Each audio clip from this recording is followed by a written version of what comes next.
Hey guys, if you're brand new to the channel, don't forget to hit that subscribe button and definitely ring a ding ding that bell notification button. It helps the channel grow and it helps me bring you guys a lot more.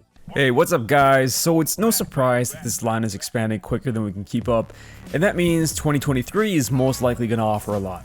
Now, while we haven't had a chance to get confirmations on the release date for all these figures, I'm just going to go ahead and briefly discuss my thoughts on each one. Here we go. Alright, so with second form Frieza, this guy's probably gonna blow everybody out of the water. And like, who would have thought? A middle transformation for a villain. Like, let's be real guys and gals, this figure is way better looking than its final form counterpart. Like, just wow. Unfortunately, matching that with its colossal price point is a thing. Now, like I mentioned earlier to you guys on a post, I was initially on the fence about this one, but I decided to scoop him up because I really think I would regret it if I didn't pick him up. Like, even if you're not a huge fan of the character, you could probably fetch a handsome price on the aftermarket and trade this guy in for other characters you might actually prefer. And one of the ones I'm looking forward to the most right now is this figure. I'm honestly hoping it doesn't outshine Final Form Cooler, because I love that figure. But it seems pretty difficult to hope for that right now. All in all, this one looks spectacular. So with third form Frieza, I'm not as excited about it, but I feel obliged to pay the expensive ass price for it anyways. Because imagine the remorse of looking back at your collection one day and just, you know, going from Frieza's first form to his final form and just realizing you have a huge gap in the middle of it. It's like collecting Pokemon cards back in the day and having Charmander and Charizard with no Charmeleon to show in between. It just doesn't hit the same now, does it? But yeah, I'll most likely begrudgingly pay the price for this guy, albeit being a very niche release just for Frieza completion purposes. And I wouldn't be surprised if full power Frieza follows suite at some point here, or even Mecha Frieza. Honestly, I prefer to spend the money on Mecha Frieza right now, but it is what it is. Alright guys, so with Turles, I'm actually a fan of this character, and you know, FYI, when I first started collecting these figures, a goal of mine was to own every Saiyan character in the line, which is why I didn't skimp out on characters like Raditz or Kefla. But just like second form Frieza, this guy's asking a heftier price, but at least he's different enough from the other Goku looking figures in the line, and brings with him some new accessories. I really do like the darker armor and the jagged contrast in his hair strands compared to the regular Goku figures. Again, just like second form Frieza, I think I'd regret not picking this guy up, and fun fact, I actually was gonna pass until they restocked on pre-orders when I went to place my pre-order for second form Frieza, and I guess it was just meant to be. Okay, so damn, it goes without saying that this is going to be a big one for next year. Being one who missed out on Super Saiyan 4 Goku for the current time, I was going to pass on this guy as well, but I know a lot of y'all are like, what? But, you know, the line is really pricey. Some of you understand where I'm coming from, but anyways, I managed to get a pre-order in for this guy too. I'm pretty excited, to say the least. Do I think it's a contender for figure of the year? Not yet, to be honest. But it'll be different in hand for sure.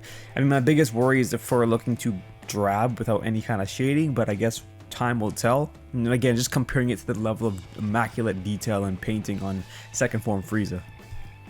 Alright, so next up is the batch of movie figures. We all know this was coming at some point. I think we can all agree that Orange Piccolo looks fantastic, and I'm wondering what the price point is for him. I'm also wondering if the speculation around new articulation is going to be correct. Personally, I think if I had to grab a movie figure, it would be this one. I don't know, I still haven't seen the movie because it didn't pique my interest a ton, to be honest, and I watched the final fight on YouTube anyways. But I think this figure could be a contender for figure of the year for 2023 for sure. It looks flawless, and to be honest, it's continuing the premium level of treatment the Piccolo figures have been getting ever since 2.0 was released. Now, of course, we have Gammas 1 and 2. Not much for me to say here. They're cool niche releases for big fans of the movie and completionists, but I'm going to be giving these ones a hard pass. I mean, like I said, I have no attachment to these characters, and I'm very far from a completionist nowadays anyways, so. But for those of you who are into picking these guys up, I'm sure they will not disappoint either. And as for the last of the batch right now, we have Jumpsuit Broly with a possible Chile and Limo. And this is where I'm kind of like, come on, man. Like, you guys know I love Broly. He's my channel's damn mascot, but an entire release just for this iteration, man. Like, I think this is better off as an exclusive or something. I mean, I'd rather have OG Broly's Super Saiyan form, or even his base form at this point, over this guy.